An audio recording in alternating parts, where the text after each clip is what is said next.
Good evening. Thanks for joining us. I'm Amitha Sharma. Sharp Healthcare continues to bargain with its nursing staff to avoid a three-day walkout scheduled to start Monday. KPBS reporter Steve Walsh has the latest. Sharp executives met this afternoon with representatives of the Sharp Professional Nurses Network. At the moment, the strike is still on. In a statement released just a few minutes ago, the union stated talks have stalled, saying as of today, Sharp has not addressed in any meaningful way any of the nurses' core issues. This failure only escalates the nurses' recruitment and retention crisis. The contract actually expired September 30th, though the two sides continued to negotiate. Last week, they appeared to reach an impasse after the nurses' union authorized a three-day strike set to begin Monday. This came after nurses rejected an offer that would increase the pay of some nurses by up to 26%. The union says the offer represented a pay cut for some nurses and did not address the fundamental turnover problem at Sharp. Sharp officials maintain their turnover is in line with other hospitals in the county. They have lined up temporary staff in the event of a walkout. Steve Walsh, KPBS News. Cold, wet, and blustery weather is expected to move into San Diego on Saturday. KPBS reporter Susan Murphy tells us some temporary emergency shelters across the county are planning to open, but thousands of homeless will have to endure the tough conditions on the streets. Everything's full. You know, there's nothing open right now. Tanya Jasper is a fairly new resident of 17th Street in San Diego's East Village. She's been homeless for about a month. She's on a shelter waiting list, but it's 2 to 4 months long, so she sets up her sleeping bag wherever she can find a space. The sidewalks here are covered by a solid line of tents, just as they are on surrounding blocks. She says the nights are getting colder and taking a toll on her health. Oh, it's horrible. I'm just about got pneumonia now, just in the short time I've been out here. I'm hurting in my chest from coughing, the cold weather, sleeping on the ground. Jasper and some of the others are hoping the city opens its emergency shelter this weekend during the rain and wind. The city contracts with St. Vincent de Paul Villages to set up 200 cots in its dining hall when temperatures dip below 50 degrees and there's at least a 40% chance of rain. Some churches and other organizations will also open their doors. Still, hundreds of homeless will have to endure the harsh conditions on the streets, wrapping themselves in blankets and plastic and taking cover anywhere they can find it. Gary Wilson has been homeless for 6 years and has a plan ready. Make sure you have a corner to cover you, not just no wall on this side, no wall on that side. And make sure when you do, you have yourself pretty much clothed pretty well. Nearly 5,000 homeless people across San Diego County are living outside on the streets. The San Diego Regional Task Force on the Homeless says the number is nearly 20% higher than last year. Susan Murphy, KPBS News. It's the busiest shopping day of the year, and retailers have high hopes. Forecasters are expecting an increase in overall seasonal spending by as much as 11%. But how much each individual spends over the holidays could have something to do with who they voted for earlier this month. If you were happy about the election, or you are happy about the outcome of the election, there might be a tendency to spend more because you are more optimistic about the future. On the other side, if you are not happy about what happened, you might spend less. Retailers saw a dip in sales before the election. Researchers say between November 1st and the 14th, they lost out on as much as $800 million in online revenue. Those retailers are now working hard to refocus consumer attention. San Diego entrepreneurs are eager to see what a Trump administration will mean for business. President-elect Donald Trump pledges to pull out of the controversial Trans-Pacific Partnership, a proposed trade deal for the U.S. and 11 other countries. The Obama administration says the pact would cut through red tape and let American businesses trade more freely by eliminating thousands of taxes. The Greater San Diego Business Association says the TPP is in line with San Diego's economic development goals. Here we're very much already an international city, right? So our economy is very well tied to that of Baja San Diego, and our plans for the future for the economic development of San Diego very much ties into us developing a vibrant border here in San Diego that business crosses very easily back and forth. Opponents say TPP would hurt American jobs. Blake hopes the Trump administration will listen to small and big business leaders before making a final decision. The San Diego Association of Governments controls billions of transportation dollars in the county. Some members of the SANDAG board say its leadership does not reflect the county's changing demographics. They say more progressive members should be in leadership roles. KPBS North County Bureau reporter Allison St. John has more. SANDAG's ballot measure to raise the sales tax, Measure A, would have raised $18 billion for roads and public transit, but it faced opposition from both the left and the right and ultimately failed to win a two-thirds vote to pass in November.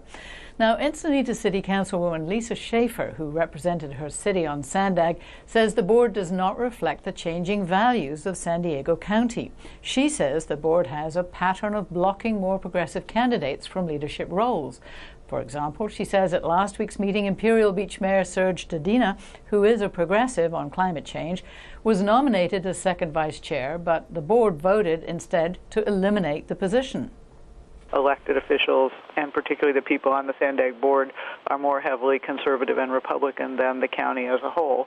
And the SANDAG board is a major force in this county. They bring billions of dollars to the region, and we need to make sure that we're spending those dollars in ways that are responsive to the community's needs.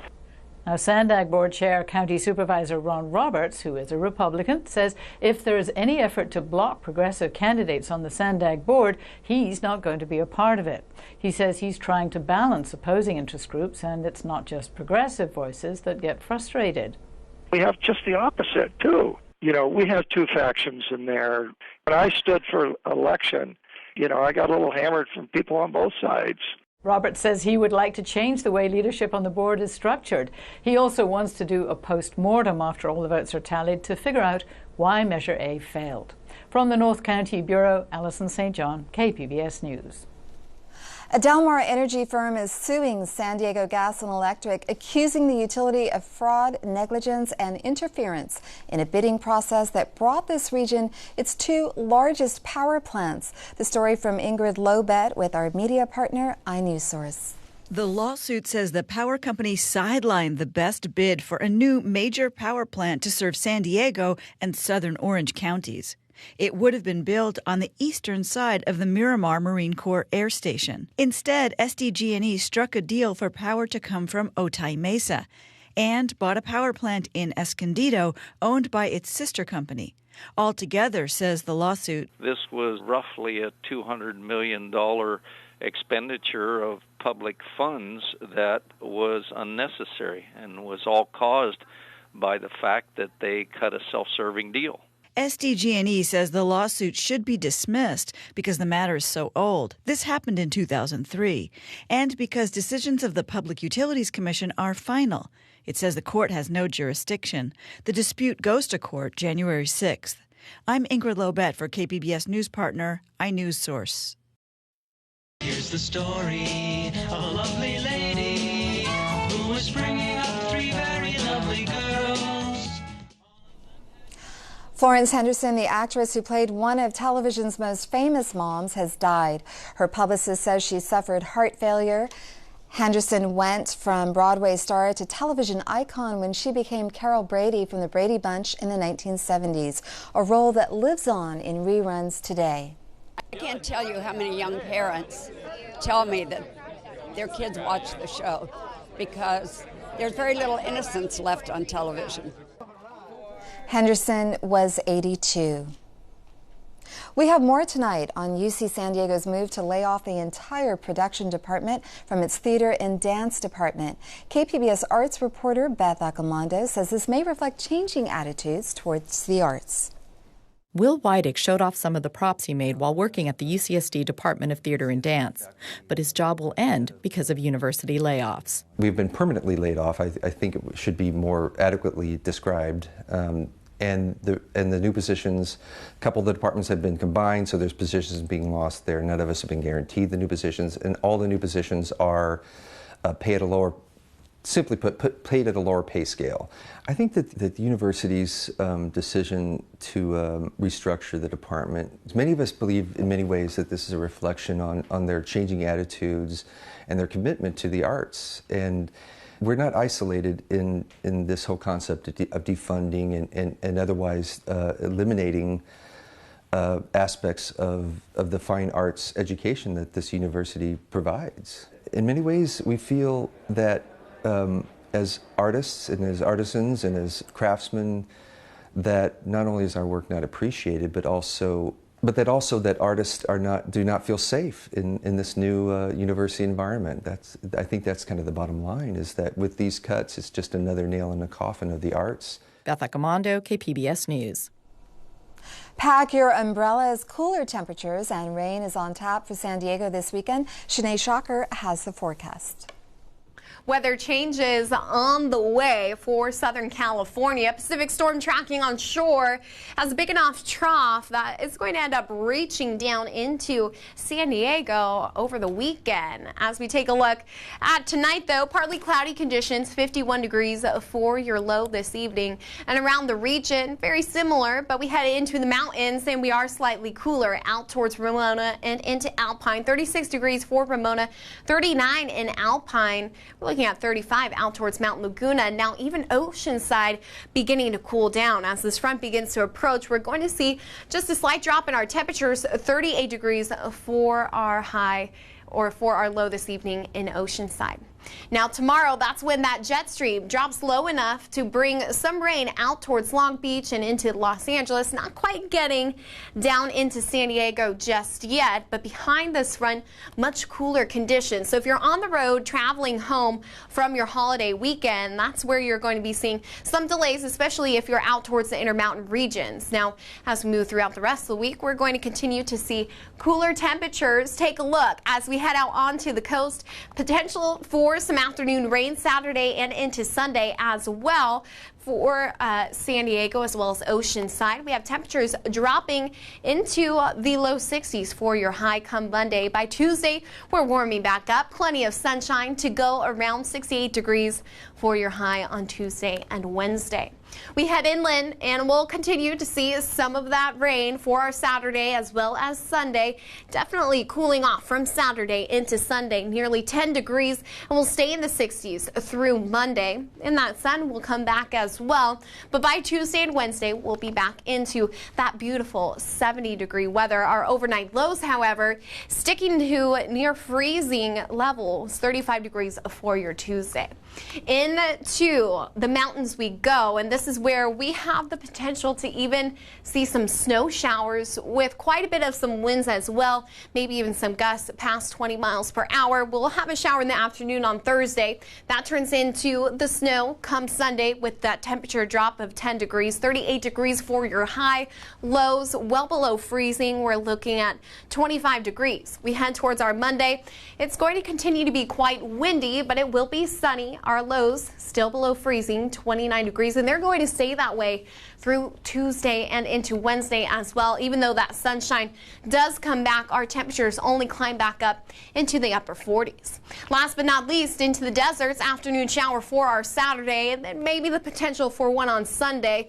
But our temperatures, they drop about 10 degrees as well from Saturday into Sunday. Monday begins to clear back up. Plenty of sunshine to go around. Beautiful weather out ahead for early next week. For KPBS News, I'm Shanae Shocker. A pair of women scientists have turned an accident into an opportunity for innovation. Science filmmaker Emily Driscoll shows us how they are working to help those living in a world of silence. My name is Allie Sisler Dinwiddie. I'm a pediatric audiologist here at Vanderbilt. Being an audiologist, it'll send me from the schools to the clinic, back to the OR during cochlear implant surgery. My job is to check the integrity of that cochlear implant before the surgeon implants the device. When I was young, my hearing was tested for the very first time, and we walked away with hearing aids. I had hearing loss growing up, but the car accident made it so much worse. I remember my father saying to me, "Allie, promise me that you will never, ever let your hearing loss get in the way of anything you want to do." In 2003, I started my first year of graduate school. with my hearing aids. But between my first and second year, I got in the car accident and there was no more sound. That's when I realized I want to try to find a way to keep on keeping on. I want to be an audiologist, and there's got to be a way.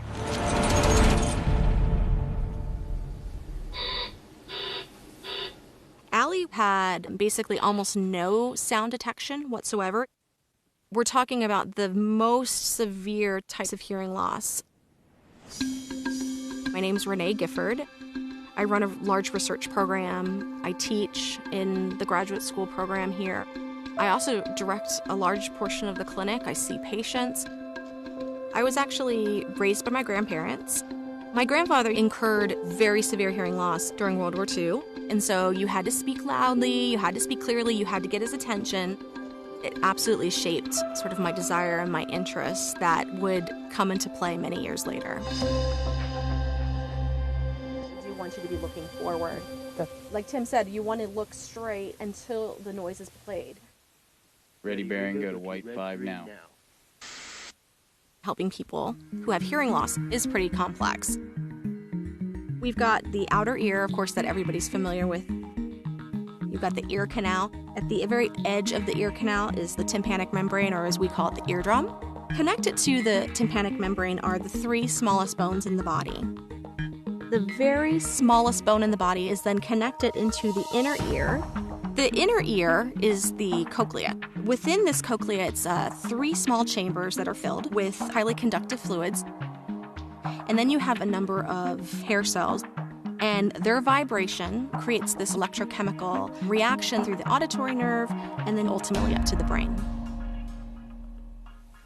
When I was 25, I started losing my hearing, and for no reason at all, pretty much. The most common type of hearing loss that we see is the deficit of the cochlea. It's a deficit of those hair cells that are dysfunctional or completely destroyed. As hearing loss gets worse, you lose the ability to piece things together. There's just not enough information. A cochlear implant definitely has the ability to provide sound, a very different kind of sound. It's an electronic device, but it's in the brain where all of the magic really happens. Cochlear implants bypass the outer and the middle ear entirely. The actual implant itself is placed beneath the skin, and then the electrode array enters the cochlea through the middle ear. Each of those individual tiny electrodes are actually stimulating auditory nerve fibers from within the cochlea itself. That device receives input from the external processor that's worn on the outside of the ear. This is connected through a magnet. When I got my first cochlear implant, I went from nothing to a world that's so far beyond what my hearing aids were ever able to provide. And I had no idea how much I missed growing up. No idea. Cochlear implants are a miraculous technology, but when you stimulate an electrode, even though you're wanting to stimulate just a narrow population of cells, what happens is it spreads. It's got kind of a background noise I hear when I'm talking. We know that's one of the biggest culprits for why our patients struggle for communication and noise, why they struggle with music perception. So a piano would sound a little different, or like a violin would sound different. If you think of electrical spread of activity causing a smearing of the incoming frequencies and pitches, more could potentially be less. Now, with a cochlear implant, you can see the electrode array as you're inserting it, but beyond the first turn of the cochlea, you're basically blind. The engineering group was looking at 3D reconstruction of the internal ear, and we just kind of said, we know the distance between each one of those electrodes and those neuron targets that we're trying to stimulate. Now, let's selectively deactivate some of those electrodes. What we have suggested is turning off 6, 9, and 10. Fewer number of electrodes, but the right ones. It was sort of like one of those literally aha moments that you get, a handful of times in a career. We'll take everybody's individual anatomy and function and really develop a cochlear implant program that can maximize their hearing capabilities. I had heard this research was going on. I was here on staff, but as a patient, to hear that we're going to turn stuff off, even though I knew it was going to be for the best, I was very nervous. Allie was the first or second participant. I kept thinking, we are all here to make this experience better for everyone else. If we don't do this, we'll never know. With her, I recall it was just 2 electrodes we deactivated. I turned off those 2 electrodes and she said, "It's like you took a pillow off my head." That program ended up being so far beyond my other program that I had before. I am very much a skeptic. Unless I see data, I don't believe it. So she came into the lab. At her baseline, she was getting about 38% word recognition. And we just ran that test again. She was at 88%. Overnight, by just turning off 2 electrodes. We were just so excited. So it's been 4 years. The number of patients that have been able to take part in this, it has gone on. And so they're not going to stop here.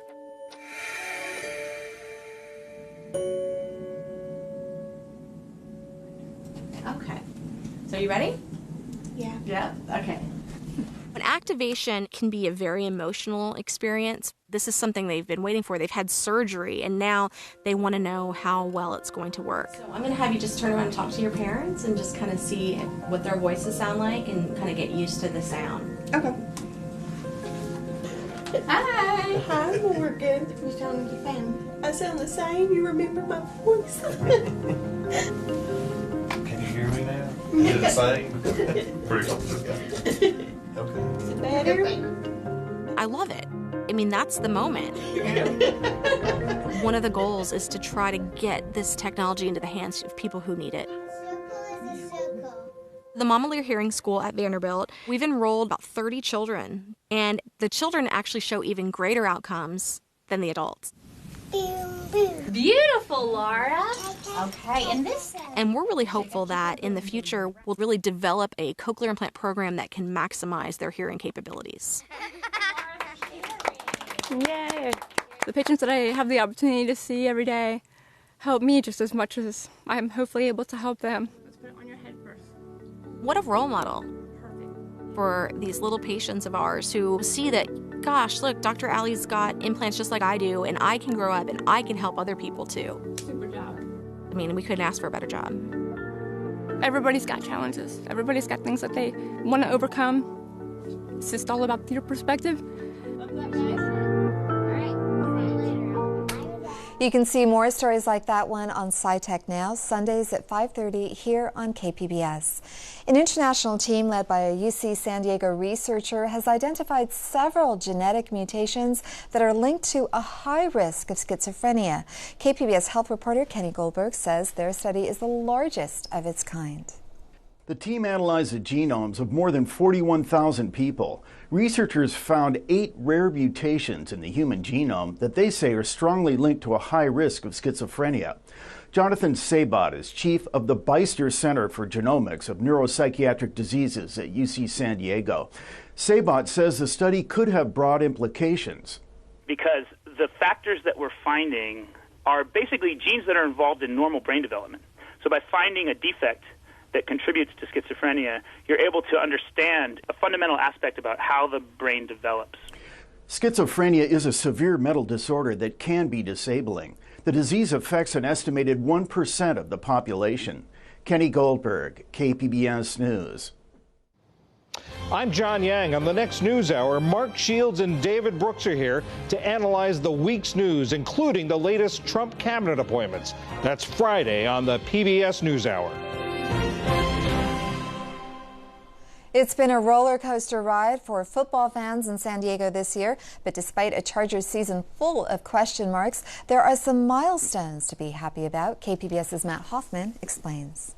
With Stadium Measure C struck down at the polls and the Chargers having a 4-6 record, fans are looking for a silver lining. Here it is. Chargers quarterback Phillip Rivers is now number 8 all-time in career NFL passing touchdowns. Antonio Gates is just 2 touchdowns away from tying the league's all-time record for scores by a tight end. With 5 already, the veteran could break the record this season.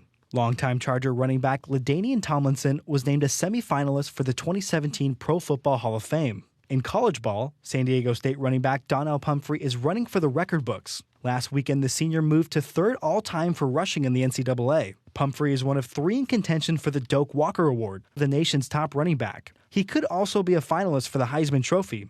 The Aztecs have already secured their 7th consecutive bowl game. They'll also be playing for the Mountain West Conference Championship in December. For KPBS News, I'm Matt Hoffman. You can find tonight's stories on our website, kpbs.org/evening edition. Thank you for joining us. Have a great evening.